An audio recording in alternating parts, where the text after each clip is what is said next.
ladies and gentlemen, and welcome to another One Piece manga review. Sorry it's a little bit late, but we're giving you a big episode. This is chapter 1031, Warrior Science Review. I'm joined by my co-host, as always, Mr. Christian Hollinger. Glad to be back. This is a big chapter we got to talk about. And then since we're going on break, we're going to give them another video because I don't think we reviewed the chapter before.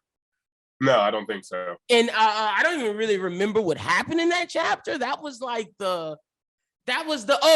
we'll talk about that. We're going to talk about that to start off. So I'll bring that up. But how you doing, my friend? I'm doing pretty good. I'm a little upset that One Piece is going to be on break, as I always am time it's on break. Especially after a big chapter like this. Oh, yeah. But One Piece has been great. Oh, you don't think it's been great? No. I think it has been great. It's one of those moments where I'm happy that I've been correct about something. Yeah, I'll say this. Out of all the YouTubers, we're up there accurate, right, Christian? We really are. Because I don't watch their content until after we record ours. So, I know that our theories are different, and we've been back to back to back. In this week, last week's chapter was my theory coming true. This week it's yours, and I'm so excited that yours happened because now everything you're saying about how if this happens with Sanji, then it's perfect. It's a great character, and I'm excited for us to get into that. But before we even get to any of that, what'd you think of this week's cover spread? And why was Beppo in there? I mean, okay, look. So this has already driven some controversy because because of Beppo? Because so what you have here is you have a combination of right-hand men and Yonko Commander 1, almost, in my opinion. Okay. So when you look at this, you have Rayleigh, Ben Beckman, and Zorro, who, in my opinion, represent right-hand men. Yep. You could say Sabo also, because I'd say King too. He's the right hand. See, but that's more so than any of the others, because think about it. When Kaido needed a sword, it was King. When King went check Big Mom, I think King more so than anyone is Kaido's right hand man. Yeah. I mean, to me, King is King. It's tough because I look at Zorro, Rayleigh, and Ben Beckman specifically as almost equal to their counterparts. So Ben Beckman. Okay, I get what you're saying. I mean, King is not equal. King is not necessarily relative to Kaido, but he is a right-hand man. He's not just a Yonko Commander 1 like Katakuri in my Big Mom straight up doesn't have a right-hand man.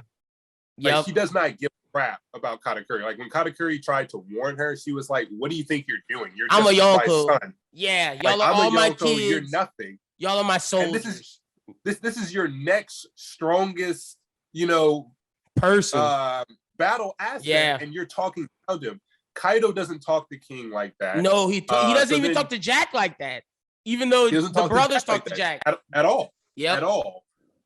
So at the same time, though, I could say, okay, well, maybe you could say Marco is the right hand. Marco was to Whitebeard, but that doesn't happen anymore. But then that's still ambiguous in my opinion, because you have Odin who came in, and Odin was Odin was a brother.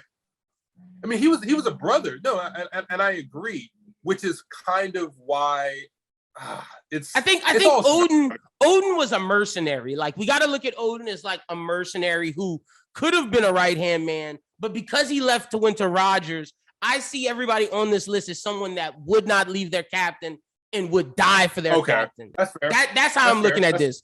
These are the people that would die for their captains, but it's interesting because I think there's one person that wouldn't, and I think it's interesting that you bring up Katakuri, that the Yonko doesn't look at him like that, but Shiryu's not dying for Blackbeard. I'm sorry. Oh, no. In my opinion, Shiryu and Katakuri are probably the only people who wouldn't die for their captains. Katakuri might have before the Luffy fight, But Luffy changed him and showed him how a captain is supposed to lead. I don't even know about that, to be honest. And that's fair. And all of Big Mom's kids don't really like her. The only one that does is Smoothie. Yeah. I mean, even Smoothie is just. But she's like, we gotta listen. She's a loyal soldier, essentially. But I don't think that almost any of Big Mom's children. It's weird. Like, of course, I feel like they love their mom, but they also could care less. Like, if she died, they're like, damn, okay. So, yeah, but I'll say Katakuri more than like Perospero would die for his mom. Like, Perospero's not dying for Big Mom. No. At all. No. And he's like, he should be the right hand. No, sir. But other than that, Shiryu's not dying for Blackbeard. And I think it's interesting because Shiryu came on later. And I always thought that Jesus Burgess would have been the right hand to Blackbeard. But it makes sense that you don't have that so Zorro can have a swordsman to fight and someone strong because Burgess is kind of weak. Does this mean Burgess is going to fight Sanji or is Burgess going to fight Jinbei? Jinbei. They're both the helmsmen. So who's Sanji going to fight? Who's the third? Is it Lafitte? Both flyers? I don't know how. Or I don't know. Is it Zorro Pizarro, the king? Because Sanji's Mr. Prince. We'll talk about that in the future. But I did love Sabo being there on this. Yeah. So in general, I mean, I love it. Only person is Beppo. Get his ass out of there, weakling. Beppo is. He couldn't beat any of these people. He's really photobombing. I don't even know.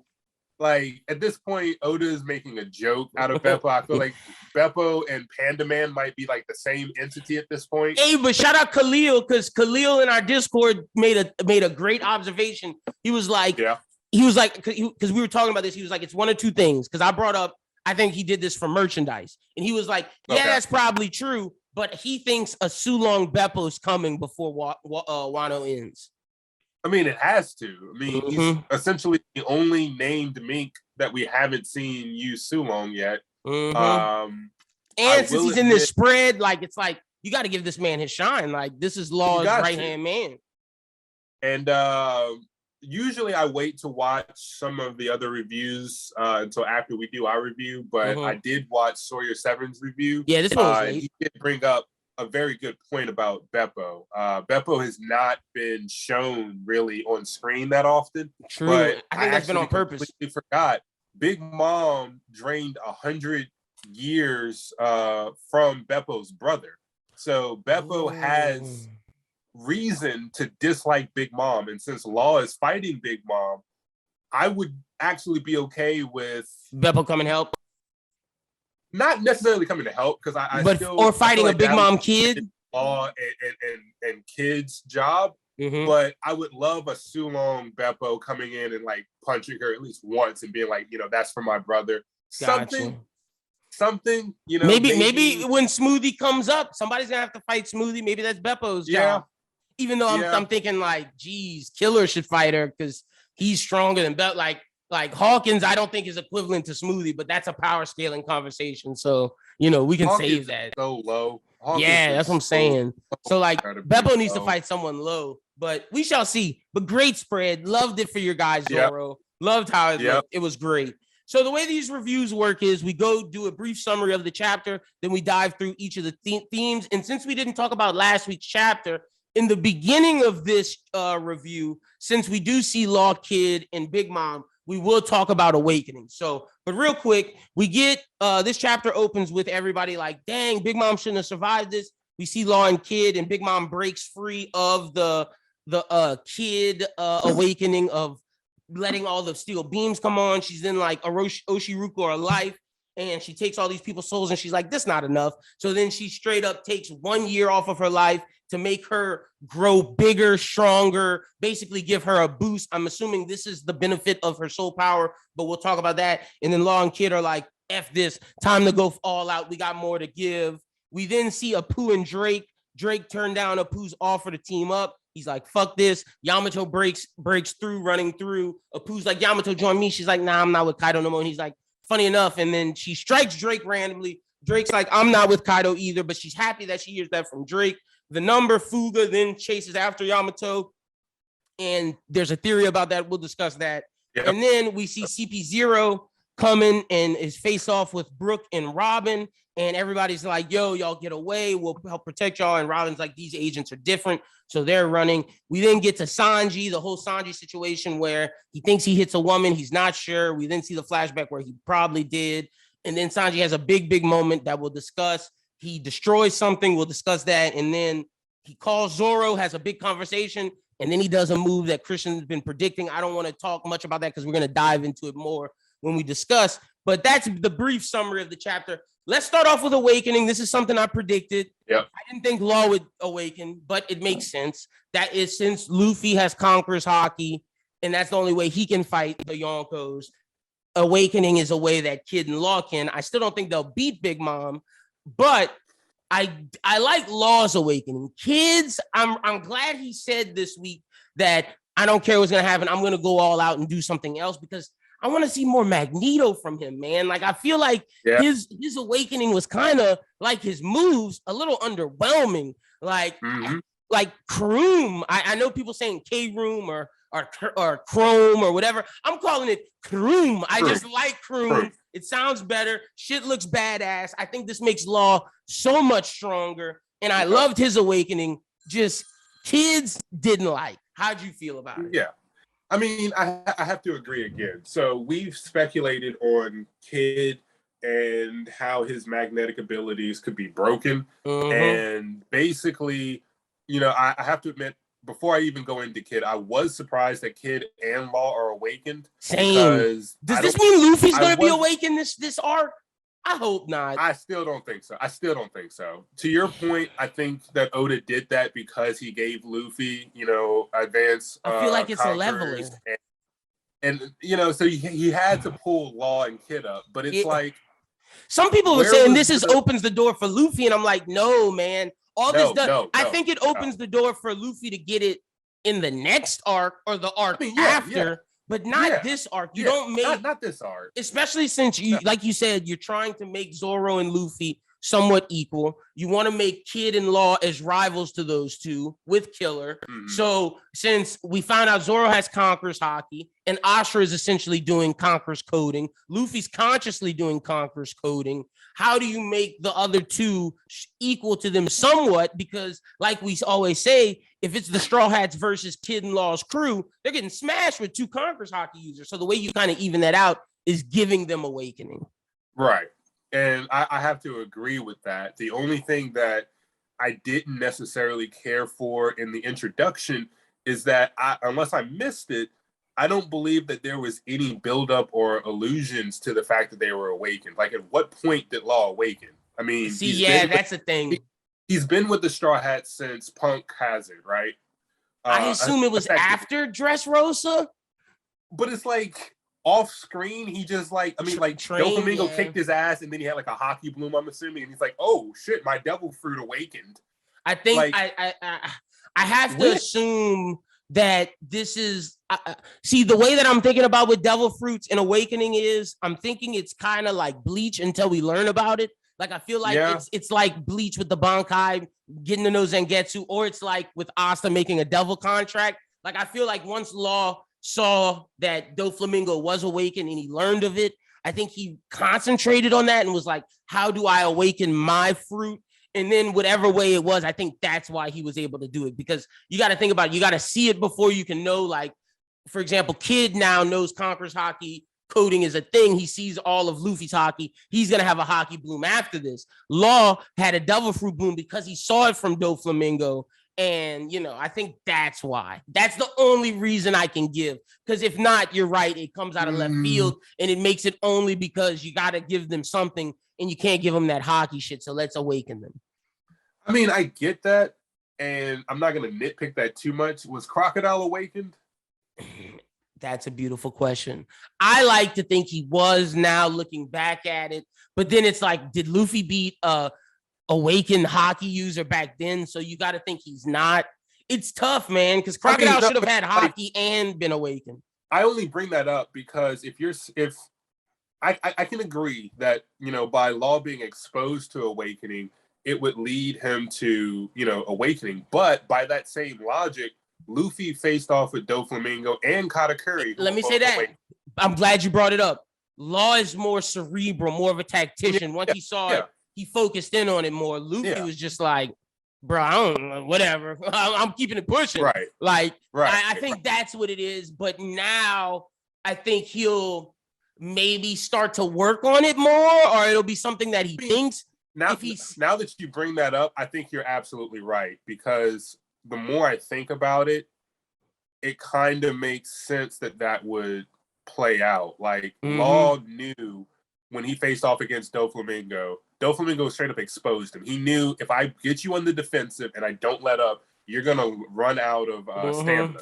So Law realized that room wasn't going to cut it anymore. So he had to think of okay, a way. How can I figure a different way of combating? The same way, because I'm not hockey. Lobby realized that, these CP9 has Saru. They have ways of strengthening themselves. I'm too weak. What do I need to do to close that gap? Let me add to that, because I think you're absolutely right. I think being that Law saw Doflamingo be awakened and saw what Luffy did with his fruit with Gear 4, how Kid was like, whoa. I think the combination of both of those made Law really go into the lab and be like, okay, what's my devil fruit? How can I expand it? So his makes 100% sense. Kid, on the other hand, is like, Well, all right. So to get into Kid, I feel like right now Oda is just kind of slowly creeping us into Kid's power, because at the end of the day, what did he really do? He essentially just assigned Big Mom with either a positive or a negative charge, and just had a bunch of shit hit her. Like, that's not doing anything. And again, like, when I saw that, I was like, okay, so you're gonna hit Big Mom with a bunch of metal beams. You're a fodder. Your offense is fodder fence. And like, Killer should be the main fighter for y'all's crew. How does that do more damage than a Gear 4, cone gun? Like, or a Kroom striking your vital organs on the inside? Well, no, and I agree with that. Kroom, in my opinion, is different, because that's Law just being OP, bypassing. No, but I'm just saying, in terms of what you're talking about, like, damage-wise, like, how does that compare to Gear 4? King Kong gun. How does that compare to Kroom? How does that compare to Ashura? Like, or even the same Big Mom Killer's Sonic Blade things. Like, I don't know if it compares to those. Like, Kid's looking bad right now. I don't see it. Like, when I saw it, I was like, okay, so you smacked her with Iron Beast. She's obviously gonna get up. I believe what you're saying. Oda has to have something in his bag of tricks, because you don't bring up that Kid's awakened and you make the jokes that he's useless, Captain Kid. You put him through what you did, and you have Law have a better looking Awaken than him. Like, and I think that is more justified by the way that he said, like, screw it, I'm going all out. I'm using everything I got right now. And I think we're gonna see that, and Kid's gonna have a moment. Now, whether or not they beat Big Mom because of this, I still don't think so. But I do think now they damage her so much that her children come get her and they have to retreat. I mean, I can kind of see that. I wasn't really believing that line. And a lot of people have been joking on Big Mom for this, but I haven't felt this kind of pain in decades. And people are like, didn't you just fight Kaido for like a couple of days? And some people may say they was just sparring. Like, that was real damage. They were just sparring, but again, you're trying to tell me a sign did more damage than Kaido landing a blow? Like, I'm gonna assume it was Kroom. Did Kaido never land a blow in Big Mom? Were they sparring? I think it was just they never Napoleon clashes. Yeah, that has to be it. They had to have like perfectly stalemated where neither one of them damaged each other, because I refuse to believe that a bunch of metal beams is causing Big Mom so much pain that she hasn't felt that in decades. Years, I refuse to believe that. I agree. Absolutely. Kroom is what did it. Like, so I don't know. Kid got to do some more. But how did you feel about Big Mom making Napoleon huge, taking her life? I thought, like, wow, that may be her awakening, because if you look at it, the way awakening works is the opposite. And what her power is, she takes away life and puts it into something else. it's like putting this is her affecting other people. Now it's her affecting herself. I feel like this could be Big Mom's awakening. I think it is too. I mean, you even look at the way Oda drew her once she consumed her own lifespan, and she looked completely different. But to that point, like she has fire in her eyes. Like Napoleon looks like this ultimate badass sword. I'm excited to. Oh, Hera didn't even realize all black in the back. She looks crazy. Yep. Prometheus looks crazy. I feel like this is kind of what you've been asking for, that fusion mode, but I feel like it's this times 10. No, and that's exactly what I was gonna say. So we've already seen Big Mom fuse with Napoleon, Zeus, and Prometheus back in Whole Cake Island, where she was riding Zeus and all of that, and that's a completely different form. This is way more menacing. The fact that like her eyes are literally fire, flames, like fire. Like this is Big Mom, very, very serious. So I feel like this is her awakening. This is the first time we've seen her do this. This is it. This is something that, you know, Kaido and the Rocks Pirates are probably the only other people who've seen in the Roger.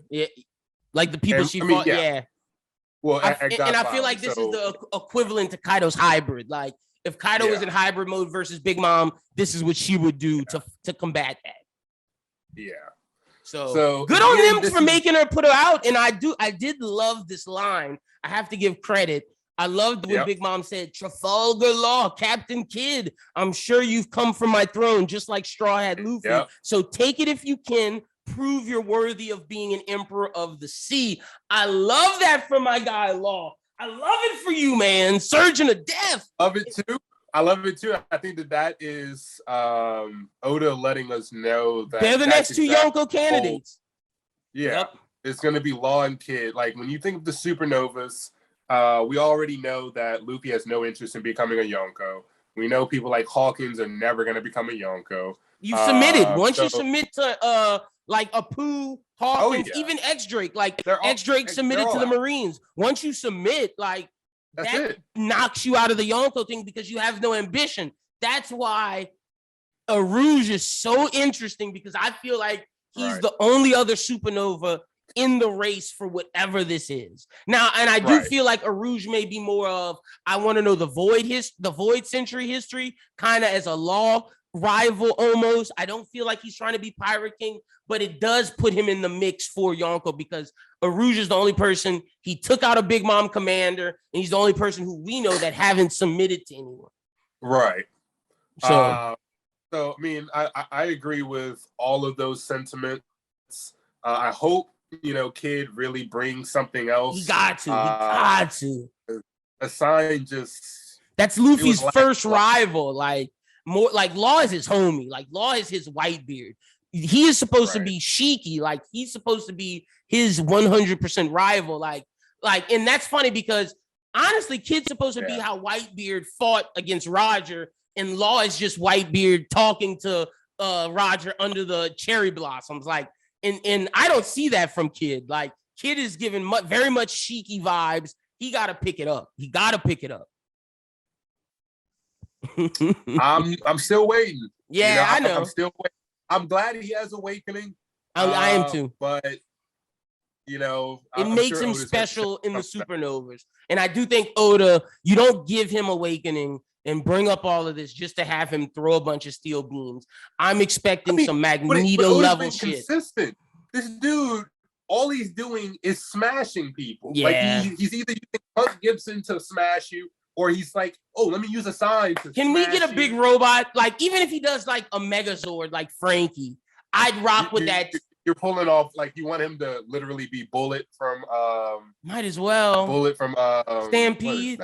Stampede. Might as well. Like something. Like, I'm trying to think of what he can do because he's not doing Magneto shit where it's like, I'm gonna take the iron out of your body. So if he's not doing that, then like I need him to take how things are assigned. Like, I don't just want steel beams. Like, let's take a bunch of hockey swords and send them at her and just robot it up and like hockey your fucking medal. Like, do something cool, Captain Kid. I stand you. I want to make you get your wanted poster for my background. I'm going to get a bunch of them. I want to get a figure, but I'm not doing that until you prove something to me.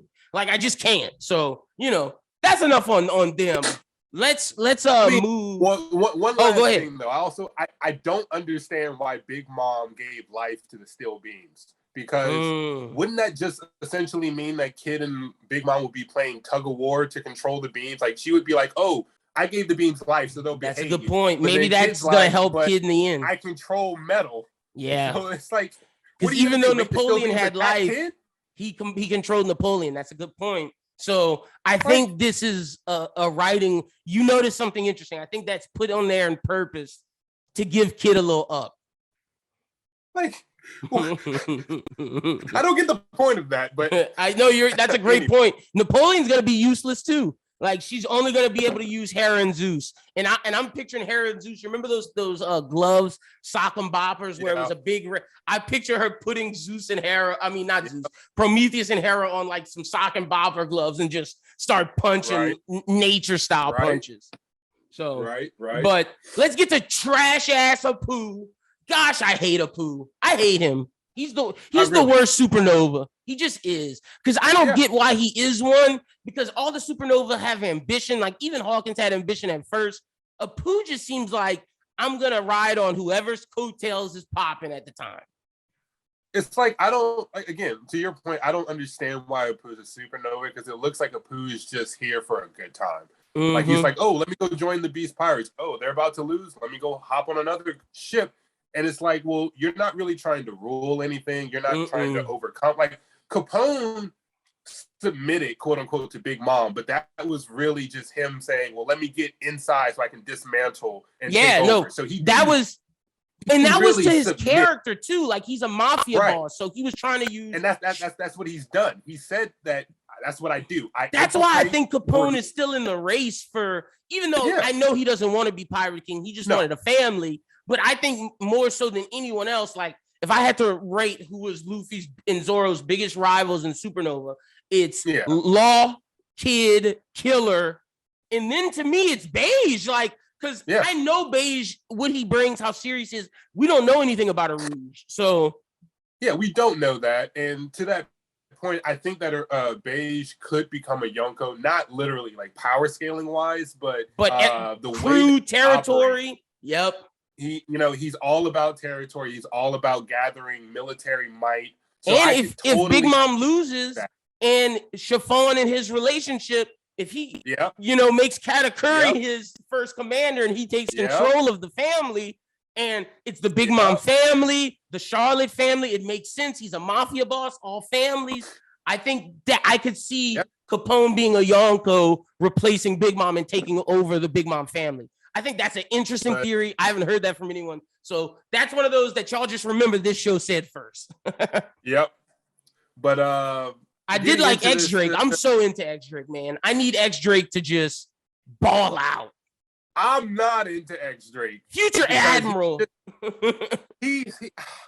Like, I don't know if X Drake is still coasting right now or if he's really trying, because at this point, I think X Drake, in my opinion, being used as a punchline. I mean, Zorro handled Apu, and Drake was like, him and Luffy had a badass moment. He did have a badass moment with Luffy, and that's fair. But and he figured out in this chapter Apu stuff. Him. Wait, didn't they? I don't think he fell. I think they just clashed, and he. Oh no, he did fall. He did. I'm sorry. No, he's on the ground. Yeah, no, he's on the ground. Like, y'all took his ass. Like, knocked him down with his axe and sword. It's amusing because it's just like, oh, Apu thinks that, Yamato's on the same side. She's like, nope, not with y'all. And she just attacks Drake. And Drake's like, hey, chill. I'm on the same side. Yeah, like, I'm on your side more so than Apu. I gotta say, I do like Drake's weaponry, the fact that he has an axe and a sword dual wield. I just like everything about Drake, from aesthetics to the fact that he's a hybrid. I just need him to do something, because to me, the ranking should be Luffy, Zorro, Law, Kid, Killer, X Drake. Like, X Drake to me should be up there. Like, honestly, X Drake should be stronger than Killer, in my opinion, because he's the admiral of this bunch. X-Drake should be there with Kid in Law, in my opinion.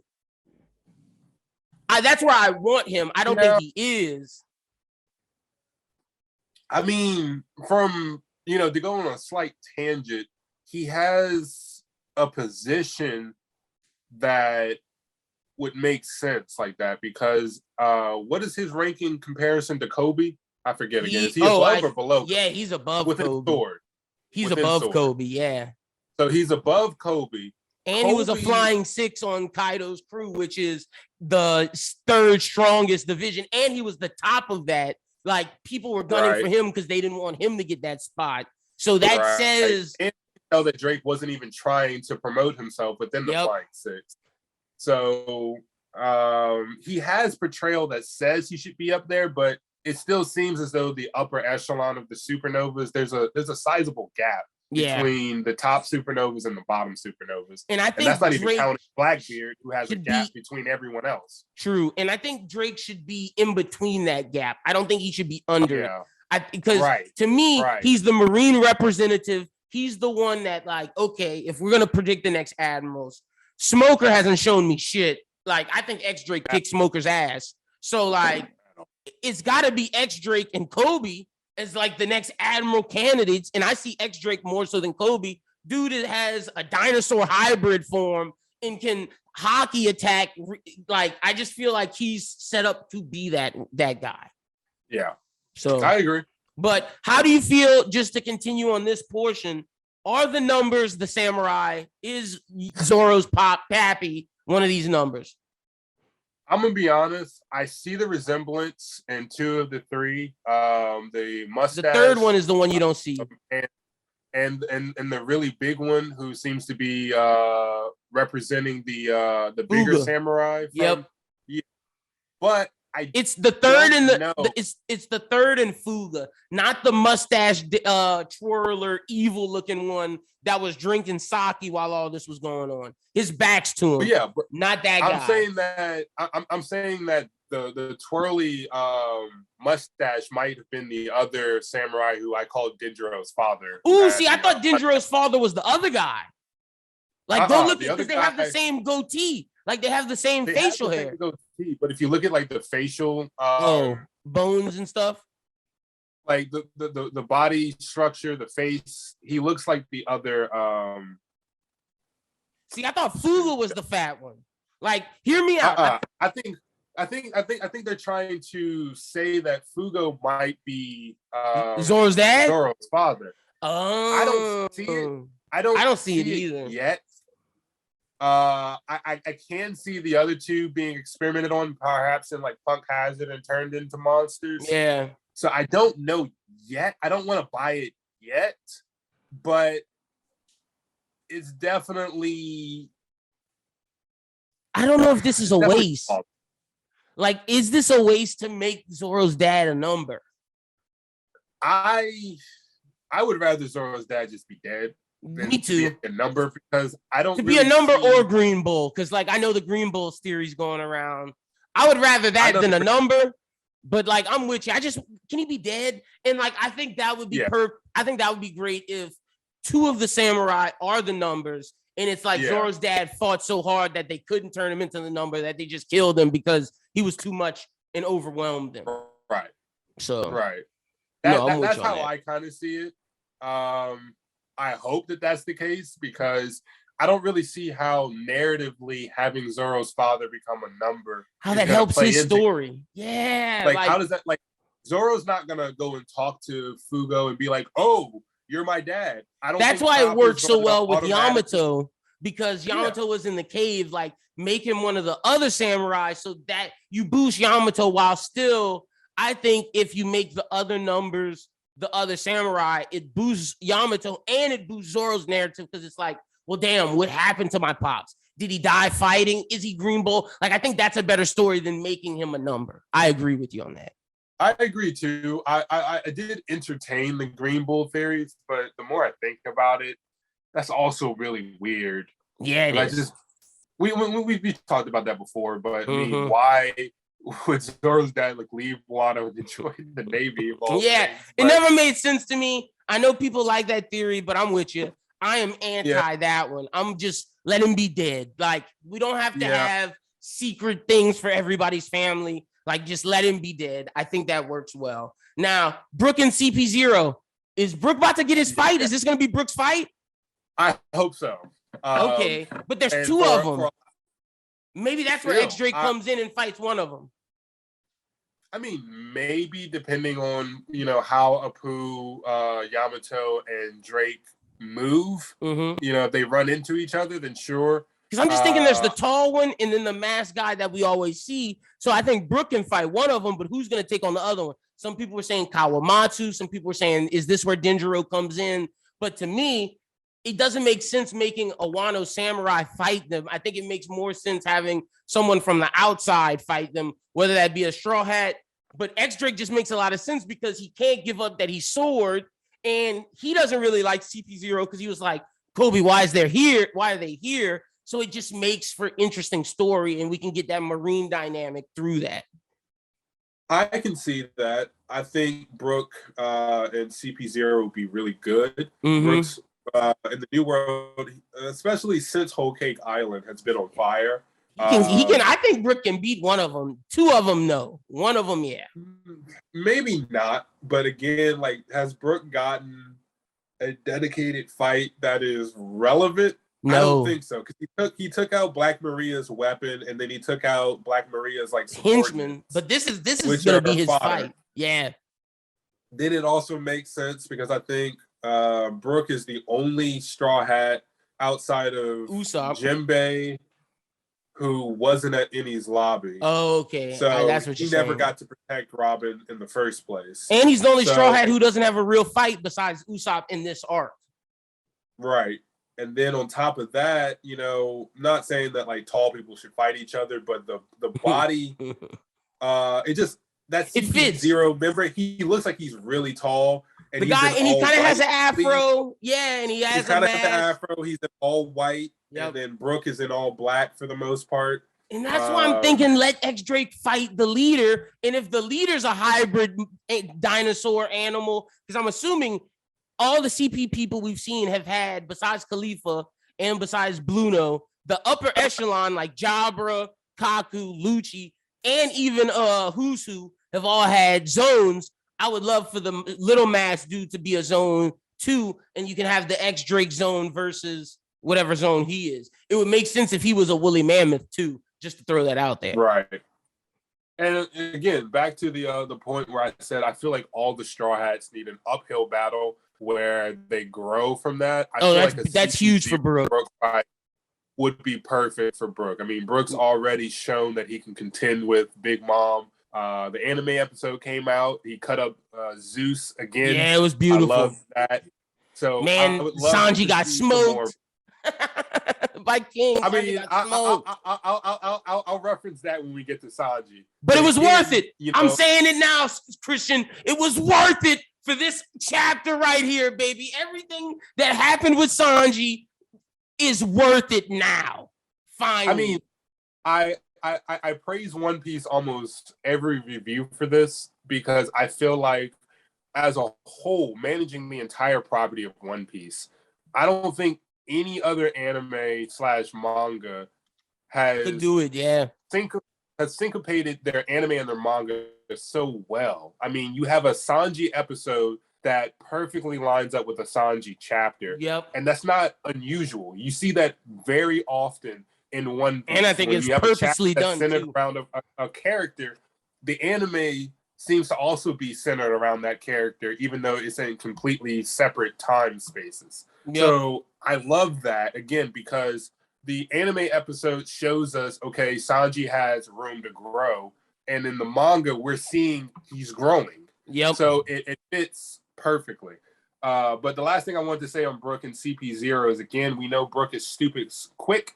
And we see in that last panel that CP0 user is using Saru to vanish. So again, I think that would be an excellent speed battle for Brook as well, because I don't think we've seen Brook really have to compete against someone else who's, relative to him in his speed like that.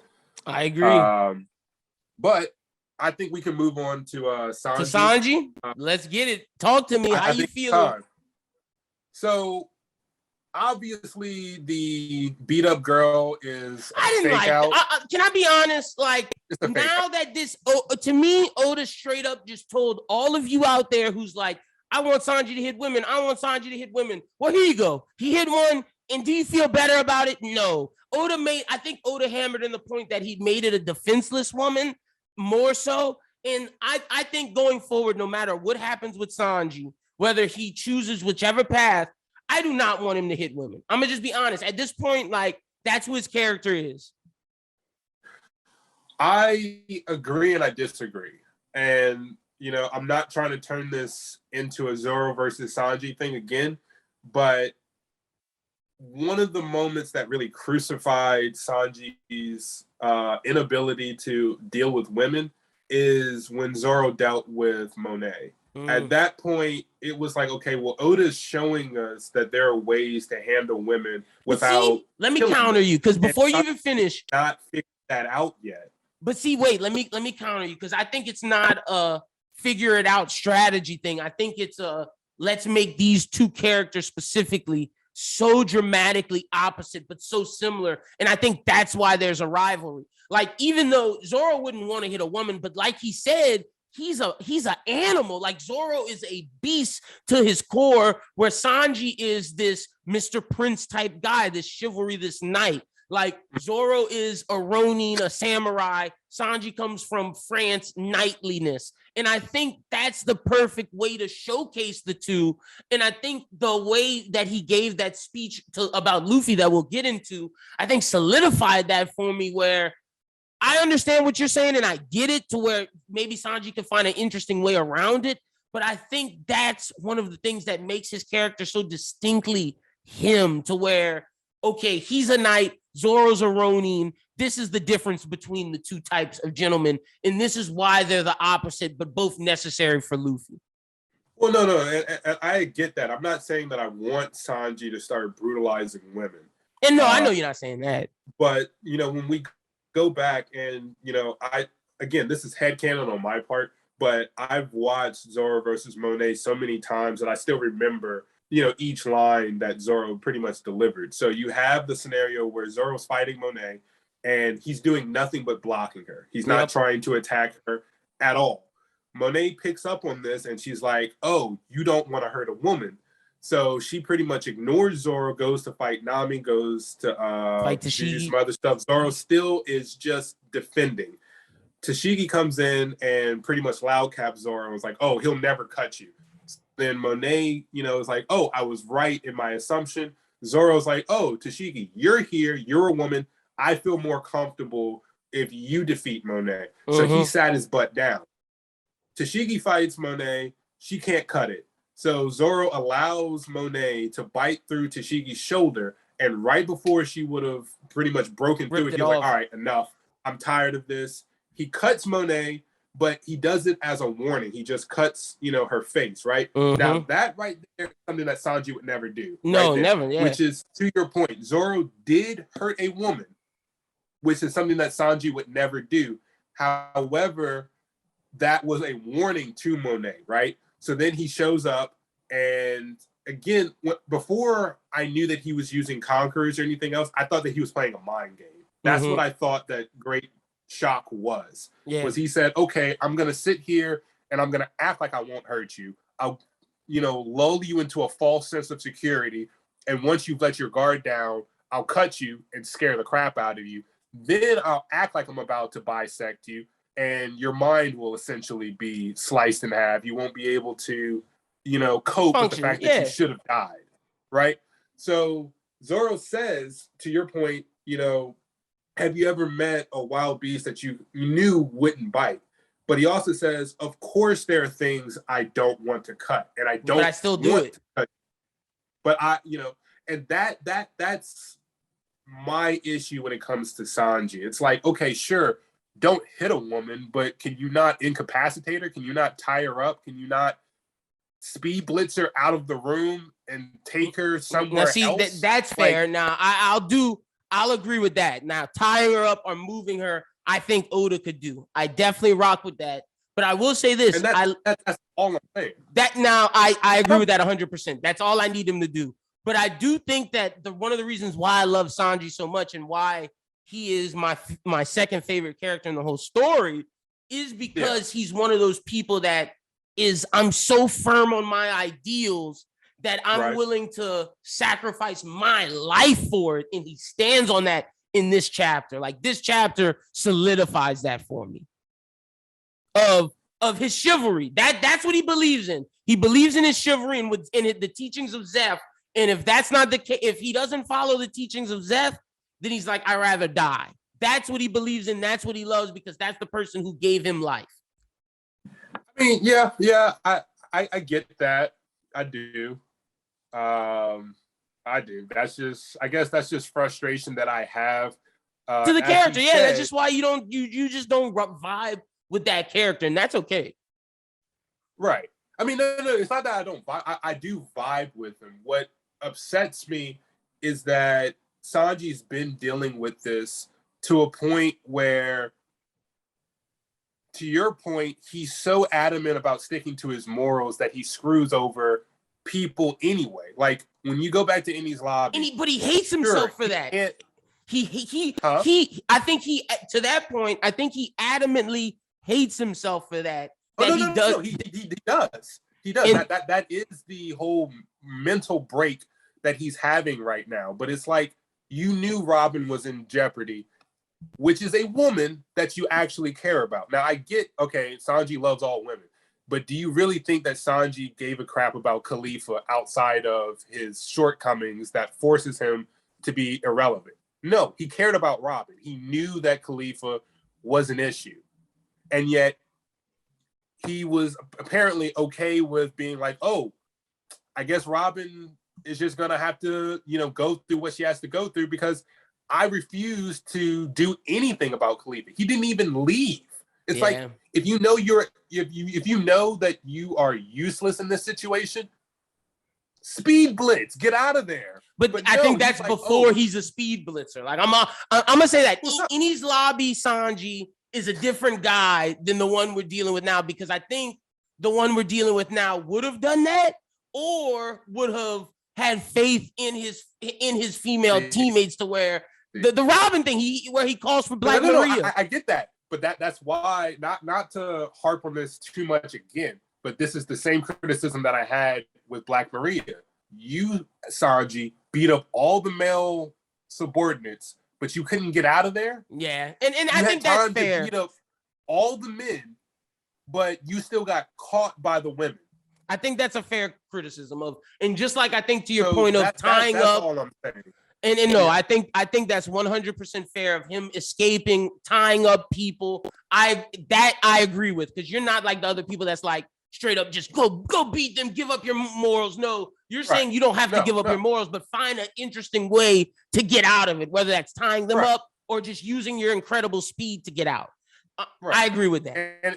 And I bring that up also because since Zorro and Sanji are compared, again, if you look at it, Zorro has never actually, I lied. Zorro has hurt women before. Yeah, so that's actually weird because he hurt that Baroque Works strong woman. And then I remember during Baroque Works, there was that one nun who like acted like she was innocent with the child, and Zorro cut her too. Yep. But then I'm thinking like of almost every other situation, like when you think of even including the movies, like Heart of Gold, he attacks that archer woman and he stops short of her face just to scare her into passing. In the Z film, doesn't he fight the woman in the Z film? He fights the woman. Yeah. And what he does is he reverses his blade and to knock hits her on the spine. Yeah. He hits her on the spine so that, she passes out again. So it's like Zorro's been dealing with women. When we get to Shishigi, what did he do? He disarmed her and then was like, I'm done. Like, I beat you. I don't need to fight you. So it's like maybe Sanji could see that and say, okay, well, Zorro also, really isn't trying to hurt women. But anyways, I've been on that for a while. And I think it's fair. I think that's the only thing that I'll say I do agree with you on is, can he find interesting ways to get out of it without just saying, you know what, screw it, y'all kick my ass. Like, and I think that's fair. But to get to some of these moments, that speech, man, where he's like, tell me, Luffy, which would you prefer? The regular flesh and blood me who turns into a helpless wreck whenever face an opponent who's a woman, or a cruel, cold, emotionless warrior of science who can crush even monsters like him as long as you give me the order? Oh, that was powerful. I got chills when Sanji started going on that speech. And then destroying the raid suit. I loved it because that's what I'm talking about standing on your morals. But it doesn't matter because the powers are already in him. So he doesn't even need the suit, really. Because as you pointed out, he goes invisible later in the thing, which I thought was a great call. You were the first person I saw point that out. So this is the last criticism I'm going to make, and it has to do with the speech. But my headcanon right now is that Sanji was more so thinking aloud or thinking to himself. I don't even think that he was really confused about this question, like, which do you prefer? And the reason why I say that is because Sanji has been with Luffy for a while. So Sanji knows that Luffy is all about freedom. There's no letting him be who he wants. He should ever want to be someone who would have to be ordered by Luffy to do something. I think Luffy's that's more all about so free will. I agree with you. Do what you want to do. I think that's Sanji just hating himself. I really think that's just that's why I'm saying, like, I think he knew the answer already, and he's just kind of going through it. Like, he's asking himself that question, but it's really so he can follow through. Like, I think it's to hype himself up, so he's like, I think it's to make himself know, okay, Luffy's gonna love me no matter who I am. Right. So let me decide for myself. And this is one of the first times Sanji made a decision that doesn't have to do with Zeph, that doesn't have to do, like, this is for him. Yeah. This is free will. Yeah. And this is what Luffy would want him to do. Make a decision for you. And that's why destroying the raid suit was so powerful. Right. So now that we've done that, I can get into glorifying Sanji. Let's do it. Because it's time. It's time. He needs his flowers. No, it's fucking time. I said this before. The two things that I wanted, one or the other, either Frankie and Usopp to alter the raid suit to where it turns into something that Sanji would be proud of, that Sanji could say, this is uniquely me. This represents my identity that was made by my friends, by my Nakama. And that's still possible, by the way. That's still very much, It's still very much possible. Or Sanji somehow assimilates the abilities that he has into his base self, which he definitely did. Which is what he's done. Yeah. And my theory about Judge forcing this to happen was absolutely on point. I do not think that Sora, I believe is Sanji's mom, her Sora's the warrior. The former Step Black. I'm gonna look it up for you, but continue your point. I'm gonna get it for you. Anyways, so Sanji, I know a lot of people are thinking, like, was it latent? Did it she's Sora as well. No. She was named after the stealth black person as well. Okay. So I was very happy in this instance that, well, I wouldn't say I was happy, but I am under the impression that Judge was like, you know what? I don't care how you feel, Sanji. I'm still going to force, these powers on you. And I don't think that it takes away what his mom did. I think he will retain his emotions, so his mom's sacrifice is real. But like you said, I feel like Judge was like, all right, bet you can have your emotions like your mom, but you still gonna get these fucking powers, dog. Right. And as you see here, Sanji's eyebrow does flip. So I would recommend a lot of people actually go and watch Sawyer Seven's review on this, because I didn't know any of this, but this has, he breaks down some guy on Reddit who came up with this theory based on some things that Oda talked about the spiral. Yeah. And I'm not going to go too much into it because, that's someone else's theory. But, that was very, very interesting to me. And when I first saw this, to your point, I think that we're getting some kind of composite, somewhere in between the Vinsmoke brothers and who Sanji was before. So he's going to retain his chivalry, where I don't think he's really going to hurt women. But I do think that Sanji is going to be a little bit more of a badass, or he'll be a little bit more cold-hearted towards enemies. And I really got that feeling from that bottom panel where he says, "Farewell, Germa. Farewell, women's bath. This is one fight I've got to end myself." Like, he looks serious. He looks like, I'm tired of this bullshit. I'm going to reconfigure myself, and I am prepared to beat, the snot out of this guy. I loved the shit talking that he had to himself, where he said, who can crush even monsters like him as long as you give me the order. This is Sanji saying, I know I could beat Queen's ass. Queen is beneath me. Yeah, which is huge. That's huge, man. I've been waiting on that kind of confidence from Sanji again. A lot of these panels gave me feelings of Whole Cake Island, which I think was on purpose because Sanji's development was left unfinished from Whole Cake Island. So Sanji had a lot of those panels that looked like, tell me, Luffy, which one would you prefer? Where he's looking majorly depressed all throughout Whole Cake Island. And now we see that badass grimace come back on his face where he's like, I'm pissed off. I'm ready. So this now leads into the Zorro moment. I don't know when Sanji, put this transponder Den Mushi Snow in Zorro's stomach sash, but I thought that moment was also pretty interesting. I want to get your opinion on that because I really feel like Sanji's about to cut loose. Like, when I said Sanji has shown his defensive capabilities, but I need to see his offensive capabilities, the vibe that I got from his call from Zorro is like, look, I'm about to release everything. Yeah. Like any mental barrier that I had holding myself back. And to you, gotta give you credit because you called this from the jump. You talked about what Hell's Memories is. Yes. And every negative that Sanji has gone through from this story, that's what's being released. Oda used,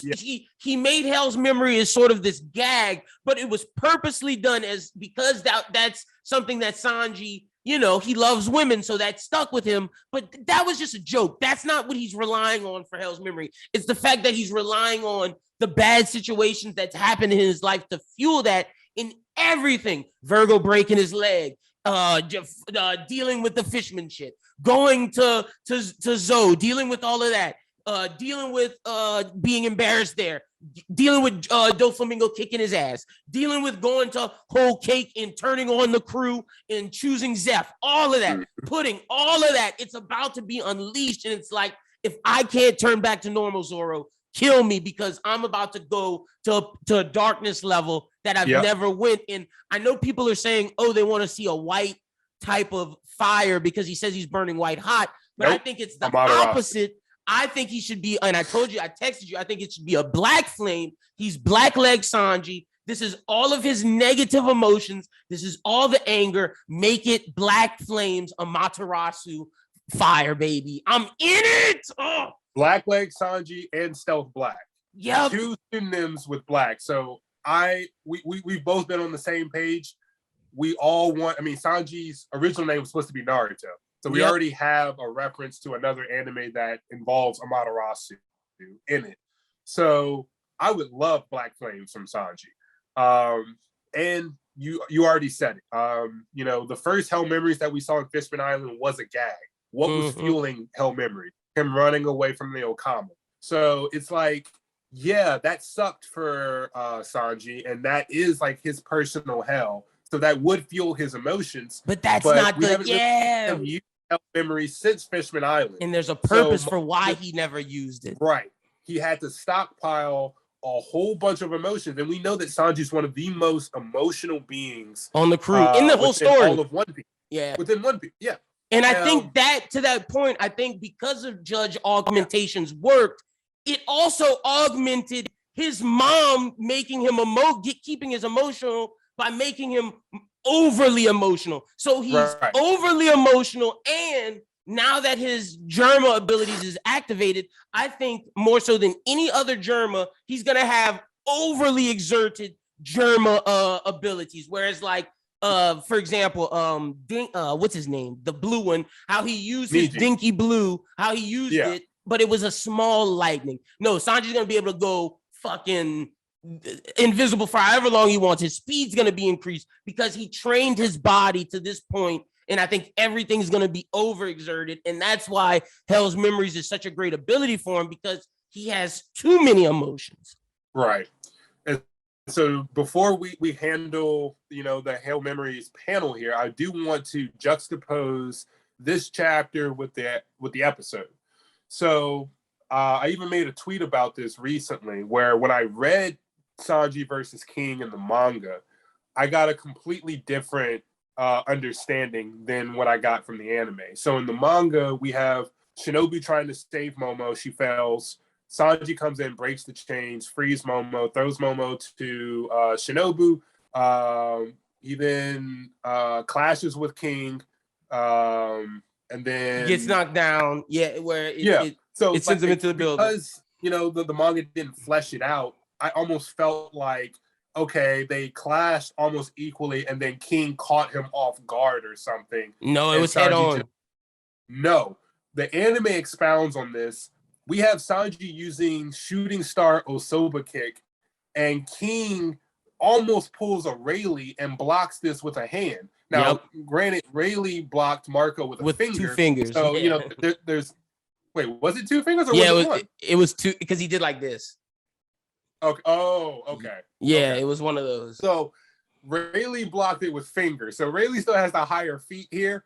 But when you look at the visual of Hell Memories versus the visual that the Shooting Star Soba kick had, I was very underwhelmed by that kick. Not only because King blocked it so easily, but it didn't even feel like Sanji was combusting in flames. Like it looked like he was moving very fast.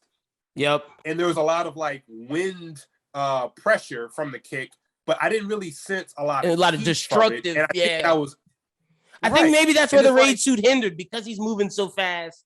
He hadn't, figured out how to get his flames on there. And I think by having the powers augment into him, he controls his speed. Now, the interesting thing is, will he be as fast as he was with the raid suit?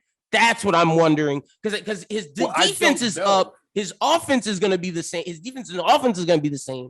But will his speed be the same? I think that's what he's going to be missing from the raid suit. And I think that's what Frankie and Usopp are going to pick up the remains of that thing and make him something new, to where it's like, okay, you need jet boots, we got you. Maybe. And I'm cool with that. Especially because, I can't really tell how much of that debris is still left from the raid suit. Yeah, we definitely can't tell. Sanji definitely. It's all gone. I have no idea. But I think Oda made it so on purpose that we couldn't see how much it is. So in case if he wants to do that. But that call to Zorro was so important for me, for those 2 characters. I thought that was awesome. Oh yeah. I mean, and that's to go to your speed point though. That's the other thing that I wanted to bring up from the One Piece episode. That flight scene where Sanji is running away from King really kind of reinforced that same notion that Niji told Sanji back in Whole Cake Island. You're too slow. You're going to get riddled with bullets. That was exactly Niji's line. And what happened when you watch the anime episode, Sanji runs away from King. King catches up, and, Sanji is about to have a hole riddled in him, literally. If not for the raid, it matches up with what Niji said. You're too slow. You will have holes riddled in you. And here it is. So I feel like that was set up, because if Sanji is truly lowering all the mental barriers that he may have, it's going to be insane. I'm going all out. I expect to see what we saw with Oven happen here. I expect to see Sanji literally disappear from speed. I hope that happens. It either happened this chapter. It's either that, or like we think, where it's invisibility, which I hope it's more invisibility, because I want him to have all the raid suit powers without the raid suit. Right. And to that end, that does raise another question, because I asked this when I first saw it, and I'm asking it here again. Sanji, well, first of all, I was disappointed in King and Queen in the episode, because Shinobu was took like half the episode. Just sitting there trying to burn the chains off. No observation. Y'all couldn't stop. Yeah, like y'all couldn't stop this. Like, what's going on with you two brothers, man? Y'all weak. Like, my headcanon was like, oh, King is just being sadistic right now. He knows Shinobu's here. And he's like, oh yeah, take your time. Right when you think you're about to free him, I'm gonna mess you up. So that's my headcanon. King's just being sadistic, but I was disappointed in that. So my point is, if Sanji told King that the invisibility is more so a camouflage than it is him becoming intangible or anything else, which means observation hockey should alert Queen up to where he is. Yeah. So it's like, what's going on here? And that's why I'm saying I think that it's a little bit of both. It's both. I think that Queen was caught off guard by the invisibility, and by the time he would have thought, okay, let me observe and find out where he is, he's already being hit because Sanji's speed blitz. I'm with you. Hopefully that's the case. Now, what would be interesting is if Sanji's invisibility is actually getting advanced, where he can literally suppress his entire presence. That would be awesome. But because he told King that his invisibility was more camouflage, and it seems as though he's absorbing the abilities from the raid suit. From the suit, yeah. I am under the impression that he has just going to be some. Yeah, that's what I'm thinking. It is some camouflage, but like you're saying, I think because he's so fast, that camouflage is now times 10 almost of what it can do for him. Right.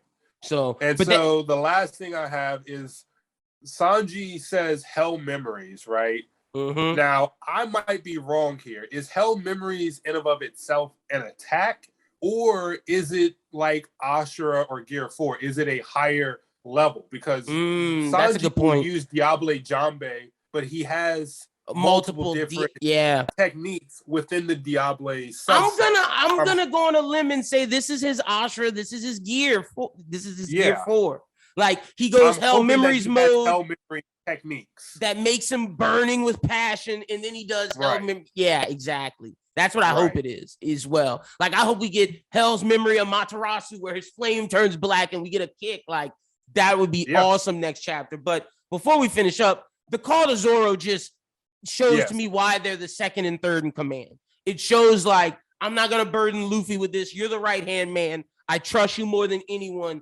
You're the person that I believe no matter what will follow through with my wishes. And I do think that Sanji's going to go back to normal, and Zorro might, like, hit him with the reverse side of his blade as like a love tap. Like, I feel like there'll be some love there. But the fact that he didn't call him you dumb cook. No, he recognized him and how this was serious. Right. And to that point, just because I am a Zorro stan, I have to point this out. So I don't remember if this was said in the canon One Piece, but it was said in a movie. All right.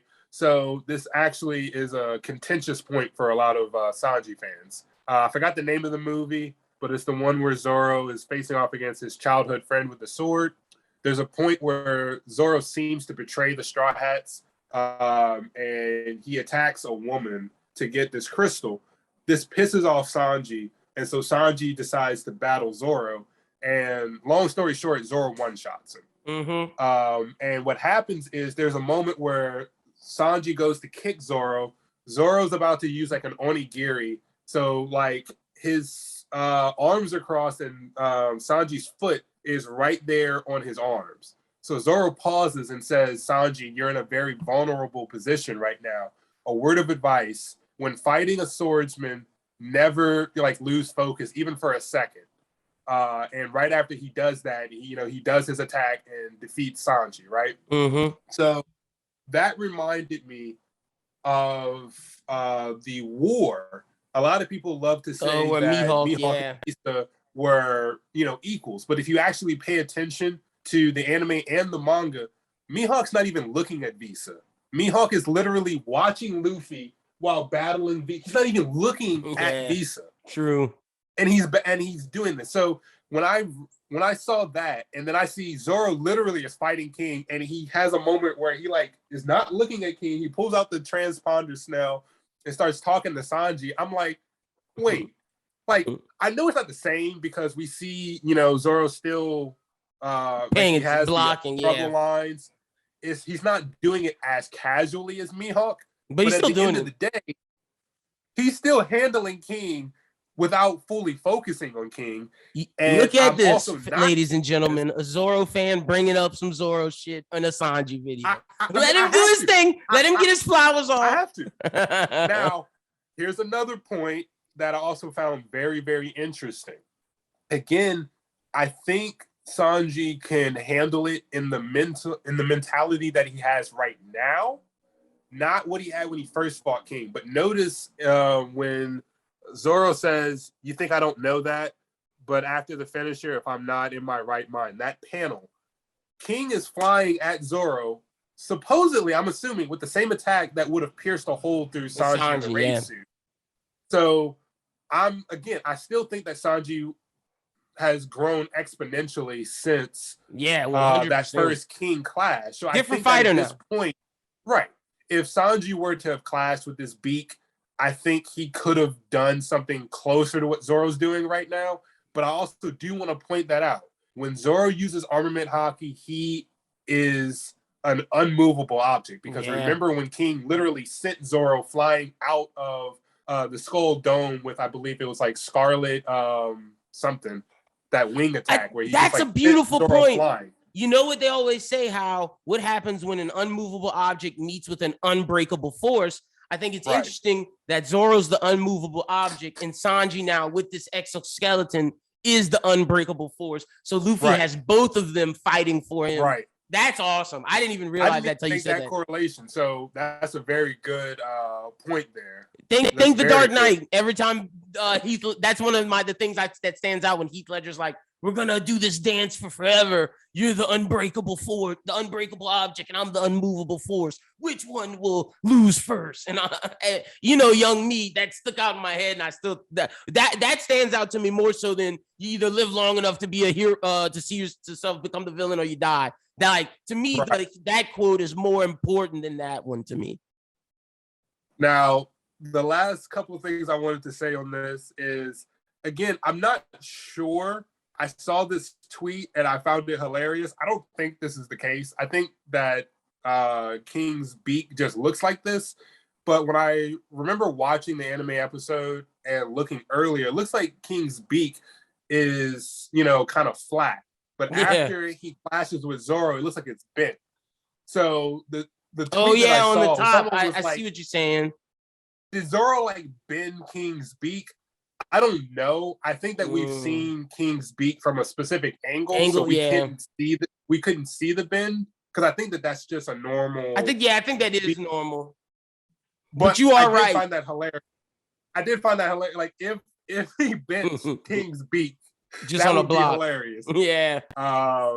But beyond that, I also found some other things pretty humorous. I love the interaction that Zorro has, but I find it hilarious that Zorro didn't question it. He was like, "Oh, you want me to kill you? All right, cool. Yeah, bet. Yeah, sure." I was like, I think saying "don't die before then" was his "I love you." Like I think that was that was his motivation, including the line, "At least I have something to look forward to after this." Like to me, that line equals Sanji's line when you're talking about shit talking. Like Sanji says, "I could beat Queen, if I was this, heartless person with ease," right? And then Zorro's like, "King, whatever, man." Yeah, I'm looking forward to killing you. Yeah. After this, and I think that's it. I think that says a lot about Sanji, that Zorro would rather fight him than King. Hey, I'm just gotta throw that out there. But Queen, you're about to get bitch slapped. All those little robot arms. Look, I'm gonna say this. King has shown, obviously Zorro's gonna beat King, but I am so interested in what King's gonna do to fight Zorro. With Queen, I don't know if I'm interested in Queen's fighting style. I mean, I'm gonna be real. We've already seen a considerable amount of what Queen can do. Yeah, true. Queen fought Big Mom. We saw him turn into the slug. We saw his slug. Yeah, we saw his hybrid. Fight Marco. We didn't really see too much of King versus Marco. Nope. So in my opinion, it's like now is the time for this to just turn into a one-sided Sanji. Queen just gets his ass whooped. Yeah. And this is just Sanji flex. Yeah, you're right. And I've been waiting on this because again, you've put Sanji down for so long that, and maybe that's why you've shown Queen fight so much to where it's like, okay, we've put Sanji down for so long. It's about to be one-sided. He's gonna kick his ass so bad that it doesn't matter that we don't see what Queen can do because we already have. We've already seen it. At this point, what is Queen gonna do? Pull off some more Frankie-like moves? Like we don't really care. It's over, dog. Like, okay, if Queen grabs Sanji and crushes him, okay, we've already seen Sanji get crushed. It's not gonna do anything. Yeah, exoskeleton, it's over.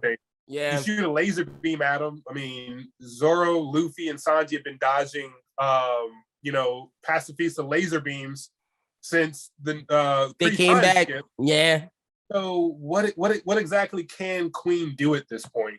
True. And I feel like this is finally going to be one-sided because if you go back and read some of the other manga chapters where Sanji uses Diable Jambe and actually lands blows on Queen, we see that it only handles like a very small surface area of Queen.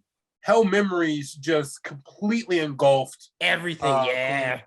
Queen's yell is a lot different from all the other ones that he's yelled. So I feel like Hell Memories is really going to deliver on a lot of the things that we've been waiting on. And I think that the Sanji that a lot of people have been waiting to see is finally here. Yep. It's finally here. I agree. Yeah. That's pretty much everything, ladies and gentlemen. Christian, tell the people where they can follow you at on social media. All right. So it's going to be Hollinger94 on, I believe, Twitter. On Twitter, yeah. Yeah. And then Arc Season, ARCHSZN on Instagram. Or Design Season LLC on all platforms. Y'all make sure y'all go follow Christian. Like, it's a break this week, but we do have a video planned for y'all. We're gonna record it on Saturday, drop that on Sunday for y'all, and we got a little something extra as well. So be on the lookout for that. But we hope you enjoyed this review. Like I said, be on the lookout for something this Sunday. Make sure you subscribe to YouTube. Follow Christian on Twitter. You can follow me at LynBWT. Follow Bros Who Think at Bros Who Think. But other than that, stay tuned. Until the next time. Have a good one and peace. Peace.